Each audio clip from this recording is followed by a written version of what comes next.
பிரியமான சகோதர சகோதரிகளே, இன்று ஓய்வு நாளை பற்றி பார்ப்போம். ஓய்வு நாளை பற்றி இயேசு சுவாமி கூறுகிறார். மத்தேயு நற்செய்தி 12ஆம் அதிகாரத்துல 8ஆம் வசனத்தில் இப்படியாக சொல்கிறார். ஓய்வு நாள் கடவுளுக்கு உட்பட்டது, மானிட மகனுக்கு உட்பட்டது, கடவுளுக்கு சொந்தமானது. ஆகவே அன்று நீங்கள் கடவுளுடைய காரியங்களை செய்ய வேண்டும், ஓய்ந்திருக்க வேண்டும் என்று சொல்லுகிறார்.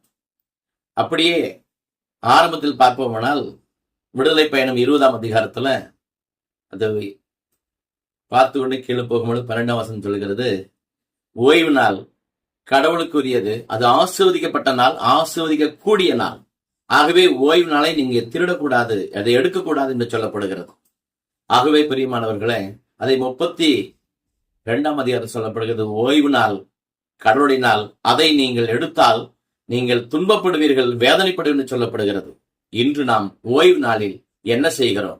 தேவாலயத்துக்கு செல்ல கூட முடிவதில்லை, வேலை வேலை என்று ஓடிக்கொண்டிருக்கிறோம். பிரியமானவர்களே, ஓய்வு நாள் கடவுளோடு சென்று அவரோடு ஓய்ந்திருந்து தேவாலயத்தில் அதிக நேரம் செலவழித்தால், நன்மையான காரியங்களை செய்தால் கடவுளுக்கு விருப்பமாய் மாறுமாம், அது ஆசிராய் மாறும். ஆகவே இனியாவது ஓய்வு நாளில் கடவுளுக்கு அவருக்கே கொடுத்து அவருடைய வேலை செய்து நல்ல காரியங்களை செய்து ஆசீர்வாதத்தை பெறுவோம். ஓய்வு நாளை இனி நாம் திருடாதிருப்போம். கடவுளும் ஆசீர்வாத நிறைவை நமக்கு கொடுப்பார். ஆமென்.